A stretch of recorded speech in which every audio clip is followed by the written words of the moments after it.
À côté de moi, un jeune homme qui vient de sortir son premier album. Pas encore. Qui sort son premier album, on va dire alors. Qui se prénomme Alexei et je vais le laisser se présenter déjà. Alors moi c'est Alexei, donc je suis né au Brésil, à Fortaleza, dans le nord-est à côté de la forêt amazonienne. Je connais très bien. Je suis un enfant adopté, voilà. Et j'ai commencé le chant à peu près à l'âge de 10 ans. Et mes grands-parents un jour m'ont emmené dans une cathédrale, il y avait une cantatrice. Et j'ai posé la question à ma grand-mère, mais qu'est-ce qu'a fait la dame? Je dis, elle chante. Je dis, c'est son métier, oui. Bah, je veux faire la même chose plus tard. Voilà, ça a été une sorte de révélation quand j'ai entendu cette cantatrice, en fait. À quel âge? 5-6 ans, j'étais vraiment très jeune. Donc tu es arrivé comment de 5-6 ans à aujourd'hui avec un... J'ai fait des petits concerts, des petites comédies musicales à l'école, au collège. Et après, quand je suis arrivé sur Paris en 2012, j'ai fait les cours Florent, promotion 2012-2013. Et après, acting international, promotion 2013-2014. Et j'ai pu me faire des petits contacts à droite et à gauche pour parfaire mon chant. Et j'ai rencontré quelqu'un qui m'a dit que j'avais des aptitudes à faire du lyrique. Et suite à ça, j'ai fait 4 ans au conservatoire du 16e arrondissement, masterclass. Oh, voilà. Mais du lyrique, là tu passes quand même à un domaine un peu différent. Le lyrique c'est ma base, c'est vraiment sans lui je pense que je n'aurais pas la rigueur que j'ai aujourd'hui. Et j'ai voulu faire de la variété parce que j'ai envie de faire danser les gens tout simplement. Voilà. Tu t'es associé à quelqu'un pour faire ça? Oui, à un Italien que j'ai rencontré pendant le confinement. Et de fil en aiguille on a fait l'album, 12 titres. Voilà. Qui n'est pas encore sorti, mais peut-être d'ici la fin de l'année, voilà. Alors, c'est quoi ces 12 titres? Ça ressemble à quoi? Je préfère que tu te présentes musicalement. Alors cet album, donc il y a 12 titres, il s'appelle Éveil. Donc pourquoi Éveil? Parce que pour moi c'est un renouveau, c'est une renaissance en fait. Je suis né comme tout le monde une première fois et une deuxième fois par rapport à cet album qui raconte un peu ma vie, mes difficultés et surtout la différence en général. Donc je pense que certaines personnes pourront se retrouver dans certains de mes titres. Voilà. Comment on passe du Brésil, où tu étais obligé de parler portugais, au français, parce que le français que j'entends est bon, parfait. Alors je suis arrivé en France à l'âge de 6 mois. Donc voilà, j'étais adopté à l'âge de 6 mois, donc en 92, voilà. J'étais petit, je n'ai aucun souvenir de là-bas. J'y suis retourné 4 fois. Voilà. Comment ta famille adoptive donc, oui. A réagi à ton envie de te lancer dans le lyrisme ou dans le classique? Alors au départ, c'est vrai que ma mère en particulier, parce que c'est surtout ma mère qui s'est occupée de moi, voilà, m'a vraiment posé beaucoup de questions par rapport à ça. Elle était sceptique au départ, elle avait peur. Une femme qui était violoniste, dont ses 2 enfants avaient dansé pour Béjart lors de son vivant, avait dit à ma mère en primaire, mais votre enfant il a quelque chose par rapport au chant, il faut qu'il fasse quelque chose par rapport à ça. Et ma mère dit on attend, on va voir, il y a les études et puis après on verra. Et je pense qu'avec le temps, ma mère elle s'est habituée à cette envie en fait, que je puisse aller vers le monde artistique qui m'a toujours attiré, tant fait peur que fasciné. Voilà, c'est vraiment... Et ces titres se sont concrétisés comment? Puisque par rapport au confinement. Le peu que j'ai entendu sont très différents quand même. C'est par rapport au confinement. Au confinement, j'ai beaucoup réfléchi, j'ai eu une grosse remise en question par rapport à ma vie en général, ce que je faisais sur Terre directement. Voilà, je me suis posé beaucoup de questions existentielles et une personne un jour m'a dit tu es condamné à chanter les chansons des autres. Bah, je lui ai prouvé que c'était le contraire, j'étais capable d'écrire moi aussi, voilà, j'avais quelque chose à dire, à poser sur le papier. Et c'est en 1 an que j'ai fait mon premier album, Éveil, voilà. Alors présente-moi quelques-uns de ces titres, de quoi ça parle, puisque moi je n'ai entendu que 2 ou 3 titres. Alors ça parle d'amour, de confiance en soi, de mes peurs, voilà, mes craintes au quotidien, du harcèlement qui soit le cyberharcèlement, l'homophobie, la grossophobie, voilà. Bon, grossophobie, oui. Je veux pas avoir l'air de dire, mais tu ressembles pas vraiment. À côté de moi, t'es bon. C'est par rapport à tout le monde, que tout le monde se retrouve là-dedans, parce que la discrimination est sous différentes formes à l'heure d'aujourd'hui, il ne faut pas l'oublier, et voilà. Et surtout moi, en tant qu'homosexuel, je me bats vraiment pour cette cause, vraiment à l'heure d'aujourd'hui, où l'homosexualité n'est pas encore quelque chose qui est quelque chose de tabou encore, voilà.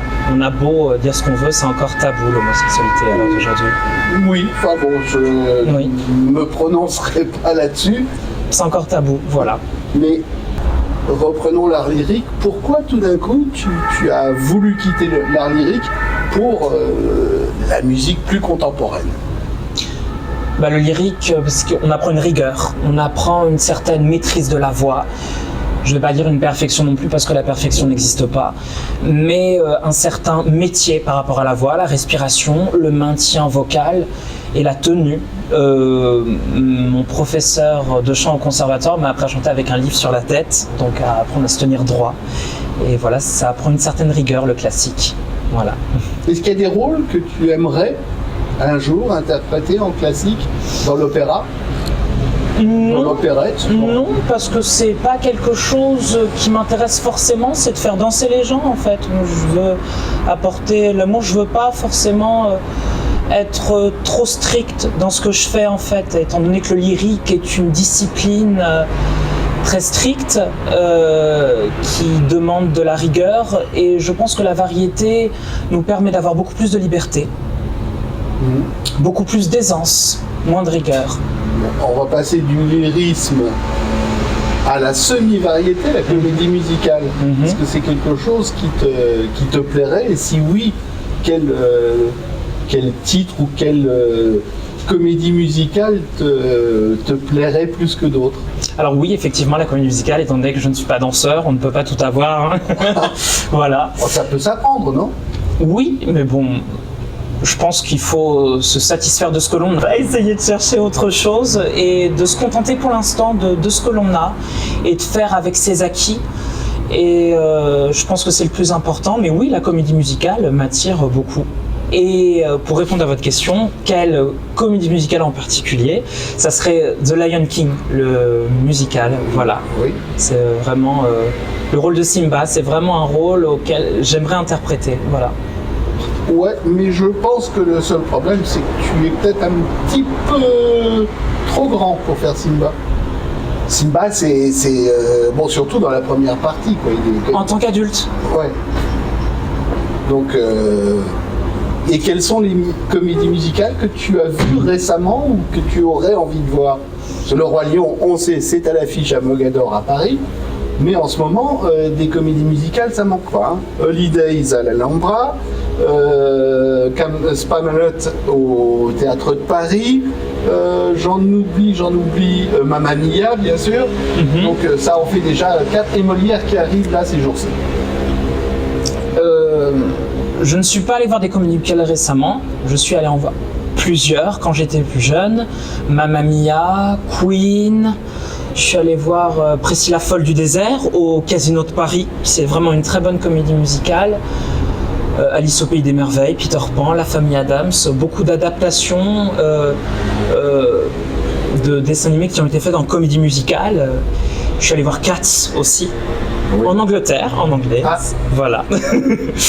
Et voilà, donc sinon pour l'instant je ne vais pas forcément voir de comédie musicale, plutôt au cinéma, voilà, je suis cinéphile, le cinéma. Et qu'est-ce que tu aimes au cinéma? Alors j'aime beaucoup le domaine de l'horreur, le fantastique, et pour ce qui est des films d'auteur, pour moi j'aime bien mais sans plus, parce que quand je vais au cinéma j'ai envie de m'évader. La réalité, je la vois tous les jours et je préfère me poser et regarder quelque chose qui n'existe pas. Il y a des choses qui t'ont marqué ces derniers temps? Un film de Hayao Miyazaki que je suis allé voir. J'adore la culture japonaise. Voilà, c'est un animé. C'est son dernier chef-d'œuvre et j'aime beaucoup la culture japonaise. Donc, Le Garçon et le Héron, c'est ça? C'est ça. Et d'autres, tu es Disney, je sais pas, il y en a tellement, parce que Lion King c'est Disney, c'est pour ça que... Je suis allé voir La Petite Sirène avec Ali Bellet. Pour moi, ça ne m'a absolument pas choqué, parce que les sirènes n'existent pas, ce n'est pas un personnage historique, donc pour moi... Oh non, les sirènes n'existent pas. Et prouvez-moi le contraire alors. Moi, je veux bien y croire, mais bon, prouvez-moi le contraire. Moi, je l'ai fait en plongeant. Ah oui, ça marchait pas, j'avais une bouteille. Ah, je suis pas non plus très à l'aise dans l'eau, mais bon. Voilà, non, sinon, j'ai bien aimé avant tout que c'est une chanteuse, donc et je revendique vraiment les gens de couleur qui ils peuvent tout jouer. Voilà, c'est pas forcément parce qu'on a la peau blanche qu'on peut jouer tous les rôles. Il y a aussi les gens de couleur qui peuvent jouer tous les rôles. Toi, t'as un tout petit peu de couleur quand même. Oui, aussi. Pas beaucoup. Voilà, c'est pour ça que je revendique ça, vraiment. C'est bien la diversité. Voilà. Pas se contenter d'un stéréotype de l'homme à la peau blanche, les yeux bleus, les yeux clairs, la femme à la peau blanche, tout ça. C'est bien le métissage, c'est beau. Je dis bien, ceux qui ne le voient pas, il a les yeux marrons. Voilà. Il n'a pas... Non, il n'a pas les yeux bleus. Non. Donc maintenant, l'album va sortir, tu m'as dit, avant la fin de l'année, normalement. C'est ça. 12 titres. Quels sont ceux que tu préfères et c'est dans quel genre? Comment on pourrait les situer sur une gamme? Alors j'ai pour moi, le titre qui pourrait plus attirer l'attention, il s'appelle Animal. Pour le titre Animal, je l'ai chanté plusieurs fois sur scène et c'est vrai que beaucoup de gens m'ont dit que ce titre, parmi tous les autres, était le plus captivant. Il est basé sur une musique orientale et c'est quelque chose de érotique. C'est un titre érotique. J'ai pas envie de dire sexuel, érotique plus par rapport à la femme. Voilà, ce désir que l'on pourra avoir par rapport à la femme, une femme fatale, on pourrait dire. Voilà. Qu'est-ce qu'on te souhaite alors maintenant, à quelques semaines de la sortie de cet album? Que je puisse trouver un public avec cet album, avec mon univers, voilà, que j'ai à faire découvrir.